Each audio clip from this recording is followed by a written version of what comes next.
Kapag may sari-sari store ka, ang tingin ng iba, mapera ka na. Kasi araw-araw may pumapasok na benta. Hindi ganun yon. Hindi nila alam na yung benta mo kahapon, ipambibili lang din ng paninda ngayon. Yung benta mo ngayon, ipambabayad lang din sa deliveries mo kinabukasan. Yung benta mo bukas, ipambabayad lang din sa iba mong deliveries at walang katapusang cycle na paulit-ulit. Sa simpleng salita, ikot-ikot lang.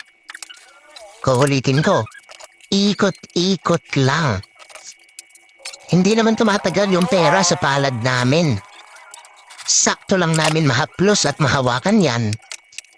Tapos para na yan ibon na fly away, skyline pigeon fly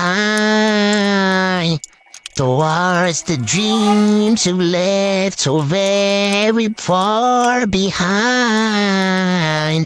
Ulitin ko pa, fly away.